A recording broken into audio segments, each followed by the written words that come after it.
Regenerative air cooling system. നിങ്ങൾക്ക് ആ word തന്നെ കേൾക്കുമ്പോൾ അതിനകത്ത്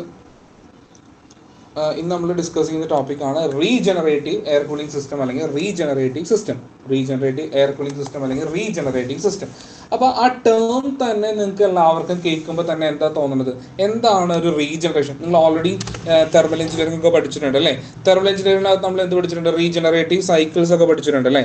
റീജനറേറ്റീവ് സൈക്കിൾസ് ഒക്കെ പഠിച്ചിട്ടുണ്ട്. അപ്പോൾ നമുക്ക് അവിടെ തന്നെ നിങ്ങൾക്ക് ഓൾറെഡി എല്ലാവർക്കും അറിയണ്ടാവും എന്താണ് ഈ റീജനറേഷൻ എന്നുള്ള കോൺസെപ്റ്റ് ഒക്കെ അറിയണ്ടാവും അല്ലേ? റീജനറേഷൻ എന്ന് വെച്ചാൽ എന്താ മീൻ ചെയ്യണത്? Regeneration, that means reuse. Regeneration അല്ലെങ്കിൽ റീയൂസ്. രണ്ടാമത് ഒരേ സിസ്റ്റം തന്നെ നമ്മൾ എന്ത് ചെയ്യുക? റീയൂസ് ചെയ്യുക അല്ലേ? നമ്മൾ സാധാരണ നമ്മൾ ടർബോ ചാർജിങ് പഠിച്ചിട്ടുണ്ടാവല്ലോ. ഐ സി എഞ്ചിൻസിനൊക്കെ ടർബോ ചാർജിങ് ഒക്കെ നമ്മൾ പഠിച്ചിട്ടുണ്ട്. സൂപ്പർ ചാർജിങ് അല്ല, ടർബോ ചാർജിങ്. അവിടെ എന്താ ചെയ്യണേ? അത് ആസ് ലൈക്ക് എന്താണ്? ഒരു റീജനറേഷൻ ആണ് അല്ലേ? റീജനറേറ്റീവ് സിസ്റ്റം ആണ്. അല്ലെങ്കിൽ നമ്മൾ പണ്ടൊക്കെ പഠിച്ചിട്ടുള്ള റീജനറേറ്റീവ് ബ്രേക്കിംഗ് അല്ലെ? റീജനറേറ്റീവ് ബ്രേക്കിംഗ് സിസ്റ്റം കേട്ടിട്ടുണ്ടാവല്ലോ. അതും എന്താണ്? ഒരു റീജനറേഷൻ ആണ് അല്ലേ? അതും എന്താണ്? ഒരു റീജനറേഷൻ ആണ് അല്ലേ? അതേ കോൺസെപ്റ്റ് തന്നെയാണ് നമുക്ക് ഇവിടെയും വരുന്നുണ്ടാവുക. അതേ സെയിം ആസ് ലൈക്ക് അതിൻ്റെ അതേപോലത്തെ കോൺസെപ്റ്റ് തന്നെയാണ് ഇവിടെയും നമ്മൾ യൂസ് ചെയ്യുന്നുണ്ടാവുക. ഓക്കെ, അപ്പോൾ എന്താണ് റീജനറേഷൻ? ഉള്ള സിസ്റ്റം, നമ്മൾ കറന്റ് ഉള്ള സിസ്റ്റത്തിൽ നിന്ന് നമ്മൾ എന്ത് ചെയ്യുന്നു? ഒരു സിസ്റ്റം എന്ന് വെച്ചിട്ടുണ്ടെങ്കിൽ നമ്മളിപ്പോൾ ഡിസ്കസ് ചെയ്യുന്ന ടോപ്പിക്സ് എല്ലാം തന്നെ that is the modification of എന്താണ്? സിമ്പിൾ എയർ കൂളിംഗ് സിസ്റ്റം ആണ്. That is the modification of എന്താണ്? സിമ്പിൾ എയർ കൂളിംഗ് സിസ്റ്റം ആണ്. അപ്പോൾ കറന്റ് ഇതിനകത്ത് വരുന്ന കാര്യം എന്താ? ഇതിനകത്ത് വരുന്ന കോൺസെപ്റ്റ് ഇത്രയേ ഉള്ളൂ. നമ്മൾ എന്ത് ചെയ്യുന്നു? ആസ് ലൈക്ക് നമുക്കറിയാം. നമ്മുടെ പ്രോസസ്സുകളൊക്കെ നമുക്കൊന്ന് ഡീറ്റെയിൽ ചെയ്ത് പോവാം. ഇതിനകത്ത് റീജനറേഷൻ എന്താണെന്ന് പറഞ്ഞിട്ട് പ്രോസസ്സിലേക്ക് ഡീറ്റെയിൽ ചെയ്ത് പോകാം. റീജനറേഷൻ എന്നുള്ള വേർഡ് മീൻ ചെയ്യുന്ന കോൺസെപ്റ്റ് ഇത്രയേ ഉള്ളൂ. നമ്മൾ എന്താ ചെയ്യുന്നത്? നമ്മുടെ കൂളിംഗ് ടർബൈൻ ഉണ്ടല്ലോ, ഇവിടെ നമ്മൾ കാണും കൂളിംഗ് ടർബൈൻ കണ്ടോ? ഇതാണ് നമ്മുടെ ലാസ്റ്റ് ക്യാബിനിലേക്ക് നമ്മൾ സപ്ലൈ ചെയ്യുന്ന അല്ലെങ്കിൽ ദാറ്റ് ഈസ് എയർ ആണ്. ആ എയറിനെ നമ്മൾ എന്ത് ചെയ്യുവാണ്? ആ എയർ ആണ് നമ്മുടെ റീജനറേറ്റീവ് ഹീറ്റ് എക്സ്ചേഞ്ചറിൽ നമ്മൾ കൂൾ ചെയ്യാനായിട്ട് നമ്മൾ യൂസ് ചെയ്യുന്നത്. ഓക്കെ, നമ്മൾ എന്താ ഇവിടെ യൂസ് ചെയ്യുന്നത്? റീജനറേറ്റീവ് ഹീറ്റ് എക്സ്ചേഞ്ചറിനകത്ത് കൂൾ ചെയ്യാനായിട്ട് യൂസ് ചെയ്യുന്നത് ഏത് എയറാണ് നമ്മൾ യൂസ് ചെയ്യുന്നത്?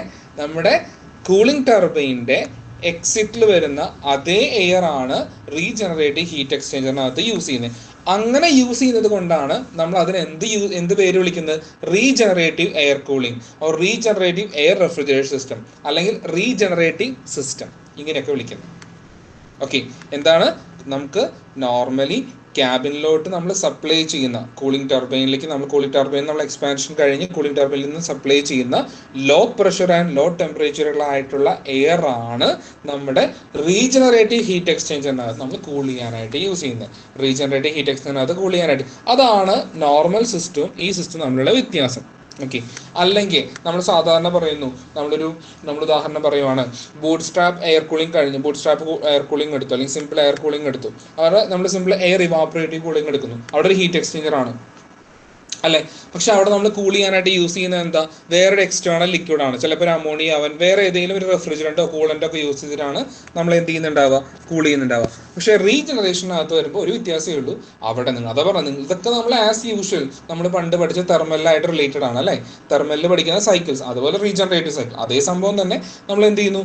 റീജനറേറ്റീവ് ഹീറ്റ് എക്സ്ചേഞ്ചറിൽ കൂൾ ചെയ്യാനായിട്ട് യൂസ് ചെയ്യുന്നു. അതാണ് ആകെയുള്ള ഡിഫറൻസ്. നോക്കിക്കഴിഞ്ഞാൽ നമുക്കറിയാം ഫസ്റ്റ് പ്രോസസ് എന്താണ്? 1 to 2 അല്ലെങ്കിൽ 0 to 1 അല്ലെങ്കിൽ 1 to 2 എന്ന് വെച്ചാൽ എന്താണ്? റാമിംഗ് പ്രോസസ് ആണ്. അപ്പോൾ റാമിംഗ് നമുക്ക് എല്ലാവർക്കും അറിയാം എന്താണ് റാമിംഗ് എന്നുള്ളതൊക്കെ അറിയണ്ടാവും അല്ലേ? നമ്മൾ എന്തിലൂടെയാണ് പോകുന്നത്? ഒരു ഡിഫ്യൂസറിലൂടെയാണ് എയർ പോകുന്നുണ്ടാവുക അല്ലേ?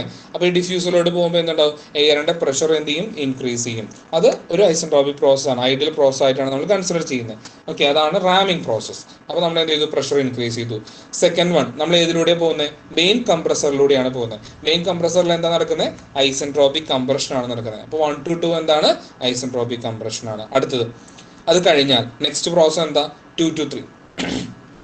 0 to 1 അല്ലെങ്കിൽ 1 to 2, 2 to 3.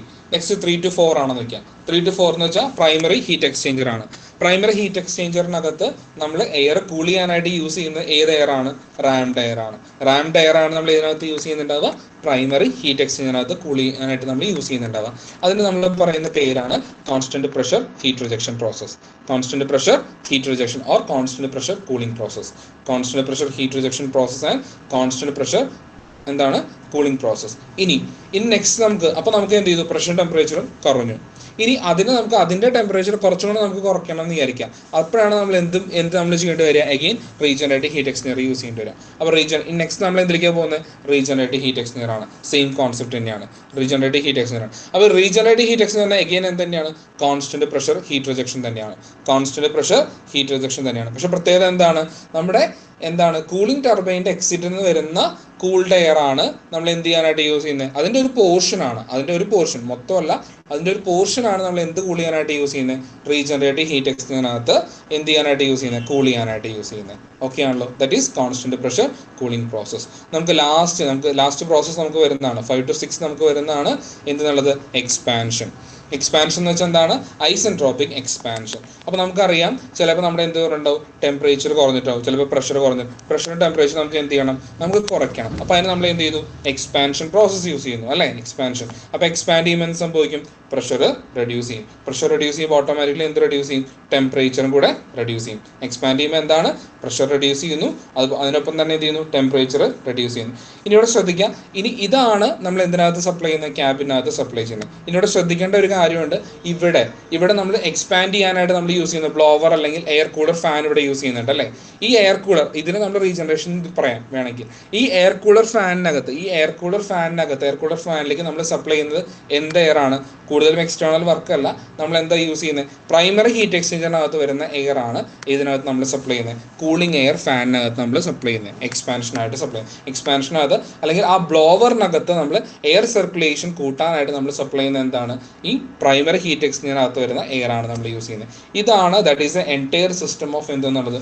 Regenerative cooling system, അല്ലെങ്കിൽ റീജനറേറ്റീവ് കൂളിംഗ്, അല്ലെങ്കിൽ റീജനറേറ്റീവ് എയർക്രാഫ്റ്റ് സിസ്റ്റം. ഇതാണ് നമ്മുടെ പ്രോസസ്സ്. നമുക്കറിയാം 1 to 2 എന്താണ്? റാമിംഗ് ആണ്. 2 to 3 എന്താണ്? ദാറ്റ് ഈസ് ഐസെൻട്രോപിക് കംപ്രഷൻ ആണ്, നമ്മൾ നേരത്തെ പറഞ്ഞ കാര്യം തന്നെയാണ്. 3 to 4 എന്ന് വെച്ചാൽ എന്താണ്? കോൺസ്റ്റന്റ്. 3 to 4 എന്ന് വെച്ചാൽ കോൺസ്റ്റന്റ് പ്രഷർ കൂളിംഗ്. എന്താണ് കൂളിംഗ് വരുന്നത്? പ്രൈമറി ഹീറ്റ് എക്സ്ചേഞ്ചർ ആണ്. 4 to 5 എന്ന് വെച്ചാൽ സെയിം പ്രോസസ്സ് തന്നെ, കോൺസ്റ്റന്റ് പ്രഷർ കൂളിംഗ് വരുന്നത് എവിടെയാണ്? സെക്കൻഡറി ഹീറ്റ് എക്സ്ചേഞ്ചർ അല്ലെങ്കിൽ റീജനറേറ്റീവ് ഹീറ്റ് എക്സ്ചേഞ്ചർ ആണ്. സെക്കൻഡറി ഹീറ്റ് എക്സ്ചേഞ്ചർ അല്ലെങ്കിൽ റീജനറേറ്റീവ് ഹീറ്റ് എക്സ്ചേഞ്ചർ. ഇത് നമ്മൾ നേരത്തെ പറഞ്ഞ സെയിം കോൺസെപ്റ്റ് തന്നെയാണ്, വ്യത്യാസങ്ങൾ ഒന്നുമില്ല. നെക്സ്റ്റ് നമുക്കറിയാം 5 to 6 നമ്മൾ നേരത്തെ പഠിച്ച സിമ്പിൾ എയർ കൂളിംഗ് സിസ്റ്റത്തിന്റെ സെയിം കോൺസെപ്റ്റ് തന്നെയാണ്. എന്താ വരുന്നത്? 5 to 6 എന്ന് വെച്ചാൽ എന്താണ്? എക്സ്പാൻഷൻ ആണ്, അല്ലേ? ഐസെൻട്രോപിക് എക്സ്പാൻഷൻ എവിടെയാണ്? കൂളിംഗ് ടർബൈനകത്താണ് വരുന്നത്. 5 to 6 എന്ന് വെച്ചിട്ടുണ്ടെങ്കിൽ ഐസെൻട്രോപിക് എക്സ്പാൻഷനിൽ കൂളിംഗ് ടർബൈൻ ആണ്. ഇനി നെക്സ്റ്റ് നമുക്ക് വരുന്നത് എന്താണ്? നമുക്ക് വരുന്നത് ലാസ്റ്റ് പ്രോസസ് ആണ്. നമുക്കറിയാം ലോ ടെമ്പറേച്ചർ പ്രഷറിന്റെ ഒരു ഭാഗം നമ്മൾ എവിടേക്ക് പോയി? റീജനറേറ്റീവ് ഹീറ്റ് എക്സ്ചേഞ്ചറിൽ പോയി. Rest of the thing is supply to എന്താണ്? ക്യാബിൻ. അപ്പോൾ ക്യാബിനിലോട്ട് സപ്ലൈ ചെയ്യുമ്പോൾ അവിടെ എന്ത് സംഭവിക്കും? ഹീറ്റ് അബ്സോർപ്ഷൻ നടക്കും. എന്താ ഉണ്ടാവുന്നത്? അവിടെയുള്ള ഹീറ്റിനെ ആര് അബ്സോർബ് ചെയ്യും? അവിടെ നമ്മൾ ഓൾറെഡി ഹീറ്റ് ഉണ്ട്, അല്ലേ? നമുക്കറിയാം ഒരു 40 ഡിഗ്രി ടെമ്പറേച്ചർ നമുക്ക് എന്തിനകത്തുണ്ട്? ക്യാബിനകത്തുണ്ട്. ആ ഹീറ്റ് ആര് അബ്സോർബ് ചെയ്യും? നമ്മുടെ ലോ ടെമ്പറേച്ചർ ആയിട്ടുള്ള എയർ അബ്സോർബ് ചെയ്യും. അതാണ് ദാറ്റ് ഈസ് എ പ്രോസസ് ഇതിനകത്ത് വരുന്നുണ്ടാവുക. Last process 6 to 7 air getting heated to cabin temperature എന്ന് വെച്ചിട്ടുണ്ടെങ്കിൽ ഹീറ്റ് അബ്സോർബ് ചെയ്യുന്നു, അല്ലേ? അതാണ് ഹീറ്റ് അബ്സോർപ്ഷൻ പ്രോസസ്സ് വരുന്നത് 6 to 7. ഇതാണ് എൻറ്റയർ പ്രോസസ്സ്. ഇനി ഇവിടെ നമ്മൾ COP എടുത്ത് എഴുതിയിട്ടൊന്നുമില്ല, ജസ്റ്റ് ഇവിടുന്ന് ഡയറക്റ്റ് പറഞ്ഞു പോകാൻ കേട്ടോ. എന്താ COP എന്ന് വെച്ചാൽ ഇവിടെ നമുക്കറിയാം, ജനറലി അറിയാവുന്നതാണ്. COP എന്ന് വെച്ചാൽ എന്താ? Desired effect divided by work done ആണ് COP. അപ്പോൾ ഇവിടെ എന്താ ഡിസൈഡ് എഫക്ട് എന്ന് വെച്ചിട്ടുണ്ടെങ്കിൽ refrigeration effect divided by work done ആണ് COP. ഓക്കെ. അപ്പോൾ നമുക്കറിയാം നോർമൽ കേസ് നമ്മൾ എടുക്കുവാണെങ്കിൽ റെഫ്രിജറേഷൻ എഫക്റ്റ് വരുന്ന എവിടെയാണ് നമുക്ക് നടക്കുന്നുണ്ടാവുക? ആക്ച്വൽ കേസിനകത്ത് നമുക്ക് എന്താ പറയുക, റെഫ്രിജറേഷൻ എഫക്റ്റ് നടക്കേണ്ട സ്ഥലം എവിടെയാണ്? ലാസ്റ്റ് പ്രോസസ് ആണ്, അല്ലേ? 6 to 7 ആണ് വരുന്നുണ്ടാവുക, അല്ലേ? അല്ലെങ്കിൽ നമ്മൾ റെഫ്രിജറേഷൻ നമ്മൾ സാധാരണ നിങ്ങൾ ഏത് പഠിച്ചിരുന്നു? നമുക്കൊരു കോൺസെപ്റ്റിലേക്ക് നമ്മൾ കണ്ടിട്ട് തിരിച്ചിങ്ങോട്ട് വരാം. നോർമലി പഴയ ചെയ്തൊരു കോൺസെപ്റ്റിലേക്ക് വന്നിട്ട് ഒന്നുകൂടി പെട്ടെന്ന് മനസ്സിലാക്കാൻ പാകത്തിന് നമുക്ക് ഇങ്ങോട്ട് എടുത്ത് വരാം. ഒന്നും എടുത്ത് എഴുതിയിട്ടില്ല എന്ന് തോന്നുന്നു. ഓക്കെ. അപ്പോൾ നമുക്ക് ഇതിൽ തന്നെ നമുക്ക് പറഞ്ഞ് നമുക്ക് അവസാനിപ്പിക്കാം. ഓക്കെ. അപ്പോൾ regenerate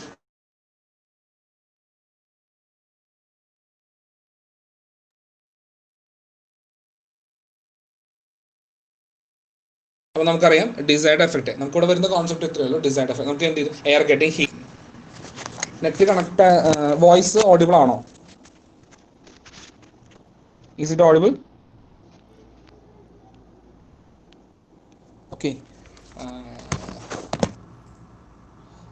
okay.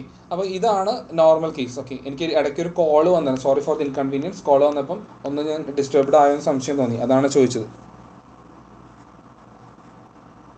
Okay okay, no issue. നമുക്കിപ്പോൾ കണ്ടിന്യൂ ചെയ്യാം. നേരത്തെ ഒരു ഇത് വന്നായിരുന്നു, കോൾ വന്നുകൊണ്ടാണ്. നോ ഇഷ്യൂ, കുഴപ്പമില്ല. നമുക്കിപ്പോൾ അത് കണ്ടിന്യൂ ചെയ്യാം.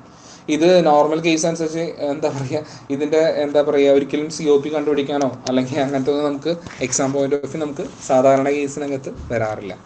ഓക്കെ, അപ്പോൾ നമുക്കിവിടെ വരുവാണെങ്കിൽ നോർമൽ കേസ് നമ്മൾ സാധാരണ എങ്ങനെയാണോ നമ്മൾ ദാറ്റ് ഈസ് നമ്മൾ COP നമ്മൾ നമ്മുടെ കൺവെൻഷണൽ രീതിയിൽ നിങ്ങൾ എങ്ങനെയാണോ COP നിങ്ങൾ ഫൈൻഡ് ഔട്ട് ചെയ്യുന്നത്, അതേ കോൺസെപ്റ്റ്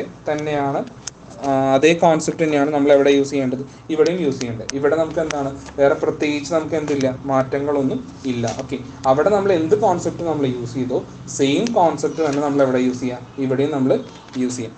ഓക്കെ, ശരത്ത്, കുറേ പേര് ഇപ്പോഴാണല്ലോ വരുന്നത്, എന്ത് പറ്റി ഇത്രയൊക്കെ ലാഗായി പോയി? ഓക്കെ, കുറേ പേര് ഇപ്പോൾ വരുന്നു. ഓക്കെ, ഇനി വേണ്ടലാവട്ടെ. അപ്പോൾ നമുക്കറിയാം, നമ്മൾ നേരത്തെ പറഞ്ഞത് അവസാനിപ്പിച്ചില്ല. നമ്മൾ എന്തായിരുന്നു പറഞ്ഞത്, desired effect divided by work done. അപ്പോൾ നമുക്കറിയാം വർക്ക് ഡൺ എന്ന് വെച്ചാൽ എന്താണ്, രണ്ട് പ്രോസസ് ഉണ്ട്. ഒന്ന് റാമിംഗ് ആണ്, ഡിഫ്യൂസർ. നമ്മൾ എക്സ്റ്റേണൽ വർക്ക് കൊടുക്കുന്നില്ല. നമ്മൾ എക്സ്റ്റേണൽ വർക്ക് കൊടുക്കുന്നത് എവിടെയാണ്, 2 to 3 ആണ് അല്ലേ.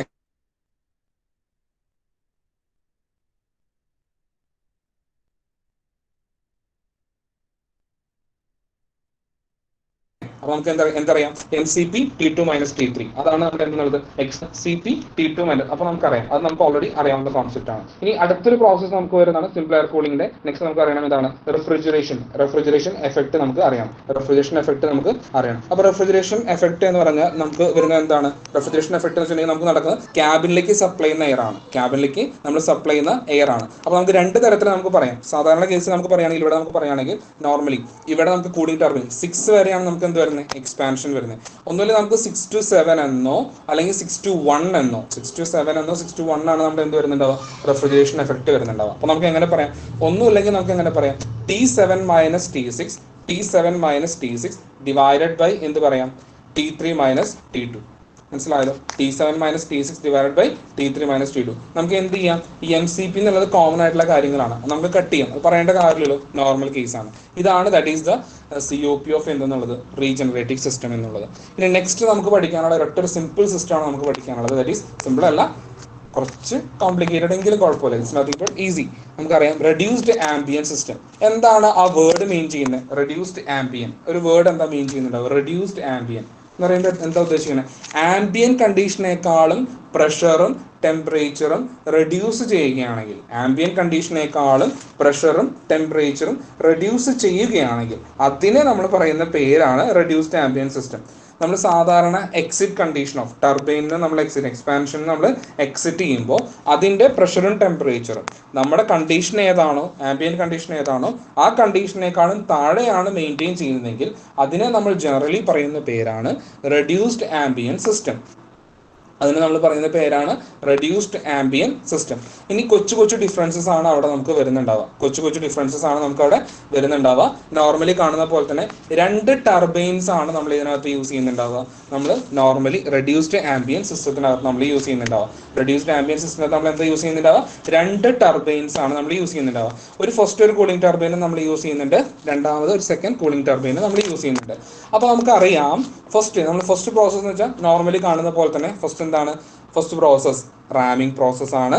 സെക്കൻഡ് പ്രോസസ് എന്താണ്, ഐസെൻട്രോപിക് കംപ്രഷൻ ആണ്. തേർഡ് പ്രോസസ് എന്താ വരുന്നത്, കോൺസ്റ്റന്റ് പ്രഷർ കൂളിംഗ് ആണ്.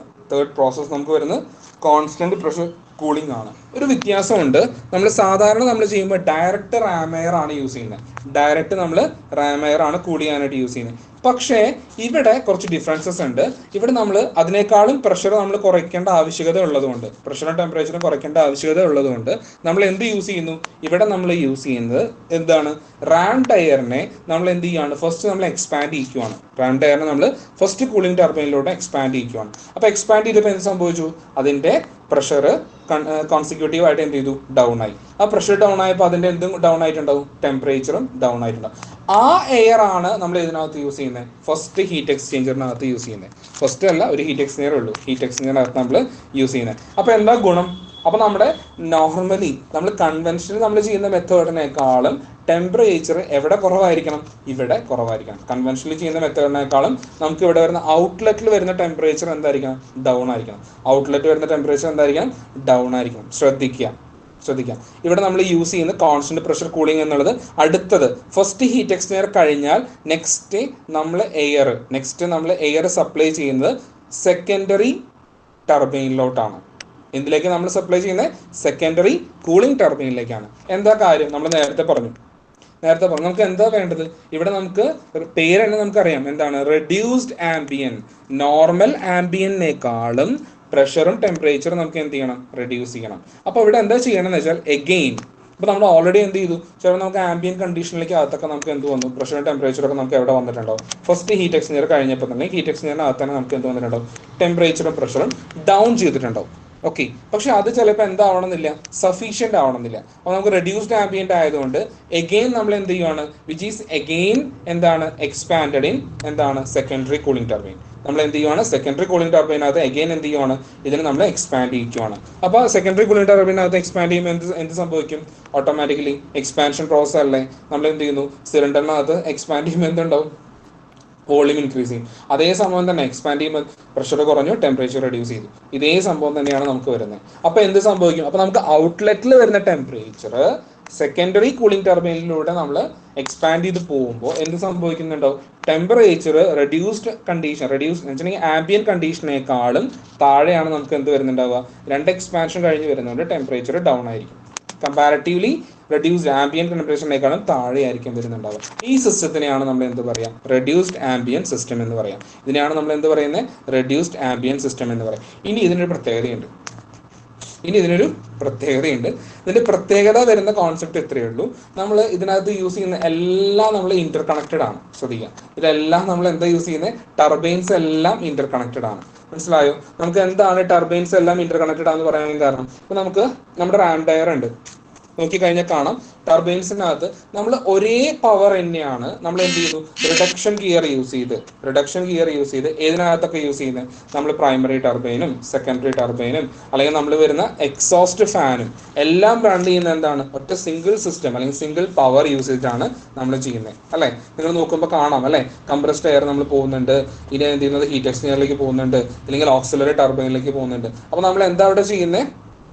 ഇവിടെ നമ്മൾ ചെയ്യുന്ന കോൺസെപ്റ്റ് ഇത്രയേ ഉള്ളൂ. എല്ലാം നമ്മൾ റൺ ചെയ്യിക്കുന്നത് ഒരേ സിസ്റ്റം വെച്ചാണ്, ഒരേ ടർബൈൻ്റെ പവർ വെച്ച് തന്നെയാണ്. അപ്പോൾ എന്താ ഇവിടെ യൂസ് ചെയ്യുന്നത്? അതിനുവേണ്ടി നമ്മൾ യൂസ് ചെയ്യുന്ന കാര്യം എന്താണ്? റിഡക്ഷൻ ഗിയർ ആണ് നമ്മൾ യൂസ് ചെയ്യുന്നത്. എന്താണ് നമ്മൾ യൂസ് ചെയ്യുന്നത്? റിഡക്ഷൻ ഗിയർ ആണ് യൂസ് ചെയ്യുന്നത്. ഈ റിഡക്ഷൻ ഗിയർ യൂസ് ചെയ്ത് നമ്മൾ എന്ത് ചെയ്യുന്നു? ഈ രണ്ട് ടർബൈൻസിനെയും എക്സോസ്റ്റ് ഫാനും നമ്മൾ എന്ത് ചെയ്തേക്കുവാണ്? കണക്ട് ചെയ്തിരിക്കുവാണ്. ടർബൈനെയും എക്സോസ്റ്റ് ഫാനും നമ്മൾ കണക്ട് ചെയ്തിരിക്കുകയാണ്. നമ്മൾ എന്താണ്?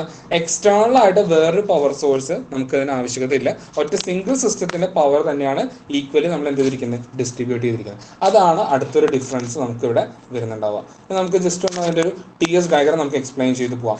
ഫസ്റ്റ് പ്രോസസ് നമുക്ക് നേരത്തെ കണ്ട പോലെ തന്നെ 1 to 2 എന്താണ്? റാമിംഗ് ആണ്. 2 to 3 എന്ന് വെച്ചിട്ടുണ്ടെങ്കിൽ ഐസെൻട്രോപിക്, കുറച്ച് ഫാസ്റ്റ് ആണ് കേട്ടോ.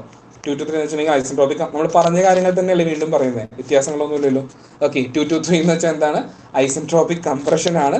3 to 4 എഗെയിൻ നമുക്ക് എന്താ പറയുന്നത്? 3 to 4 എന്ന് വെച്ചാൽ എന്താ? നമുക്കറിയാം കൂളിംഗ് ഓഫ് കംപ്രസ്ഡ് എയർ ഏതിനകത്താണ് വരുന്നത്? ഹീറ്റ് എക്സ്ചേഞ്ചറിനകത്ത് അല്ലേ? ഇപ്പോൾ കോൺസ്റ്റന്റ് പ്രഷർ കൂളിംഗ് തന്നെയാണ് വരുന്നുണ്ടാവുക. 4 to 5 വരുന്നത് എന്താ? 4 to 5 എന്ന് വെച്ചാൽ എക്സ്പാൻഷൻ ആണ് അല്ലേ? 4 to 5 എന്ന് വെച്ചിട്ടുണ്ടെങ്കിൽ എക്സ്പാൻഷൻ ആണ്. ലാസ്റ്റ് പ്രോസസ് 5 to 6 എന്ന് വെച്ചിട്ടുണ്ടെങ്കിൽ എന്താണ്? നമ്മൾ എന്ത് ചെയ്യുന്നു? എയറിനെ റെഡ്യൂസ്ഡ് കണ്ടീഷനിലുള്ള എയറിനെ നമ്മൾ എന്ത് ചെയ്യുന്നു? ക്യാബിനകത്ത് സപ്ലൈ ചെയ്യുന്നു. ഇതാണ് നോർമൽ കേസ്. ഇതിന്റെ COP എന്ന് പറഞ്ഞാൽ എന്താ വരിക? നമുക്കറിയാം same concept, refrigeration effect divided by work done. Refrigeration effect നടക്കുന്ന എവിടെയാണ്? T6 - T5. നമ്മൾ എന്ത് വേണമെങ്കിൽ എടുക്കാം? T1 എന്നൊക്കെ എടുക്കാം. പ്രഷർ അപ്രോക്സിമേറ്റ്ലി രണ്ടും സെയിം ആയിരിക്കും വരുന്നുണ്ടാവുക കേട്ടോ. T6 - T5 divided by T3 - T2. നമുക്ക് എന്ത് ചെയ്യാം? MCP കോമൺ ആയിരിക്കും, അത് കട്ടായി പോകുന്നുണ്ടാവും. അപ്പോൾ നമ്മൾ കൺസിഡർ ചെയ്യേണ്ട കാര്യമില്ല. ഓക്കെ, ഇതാണ് നോർമൽ കേസിനകത്ത് നമുക്ക് വരുന്ന കോൺസെപ്റ്റ്. ഓക്കെ, മനസ്സിലായോ? ഇതാണ് റെഡ്യൂസ്ഡ് ആംബിയൻ സിസ്റ്റം. ഇത് നമുക്ക് ചെറിയ തിയറിയൊക്കെ ഇതിനകത്ത് പറഞ്ഞിട്ടുണ്ടാവും. ആ തിയറിയൊക്കെ നിങ്ങൾ ഒന്ന് നോക്കുക. ഓക്കെ, എന്തൊക്കെയാണ് എങ്ങനെയൊക്കെയാണെന്നുള്ളതൊക്കെ നിങ്ങൾ നോക്കുക. ഓക്കെ, അപ്പോൾ ഇതാണ് നോർമൽ കേസിനകത്ത് നമുക്ക് എന്ത് വരുന്നുണ്ടാവുക? റെഡ്യൂസ്ഡ് ആംബിയൻ സിസ്റ്റത്തിനകത്ത് വരുന്നുണ്ടാവുക. ഓക്കെ, അപ്പോൾ നമ്മൾ അപ്പോൾ ഇതോടുകൂടി നമ്മൾ പതുക്കെ നമ്മൾ കുറച്ച് കാര്യങ്ങളൊക്കെ നമ്മൾ പറഞ്ഞ് ഡിസ്കസ് ചെയ്തു. നമുക്ക് അതൊക്കെ നമ്മൾ ക്ലാസ് നമ്മൾ ജസ്റ്റ് നമ്മൾ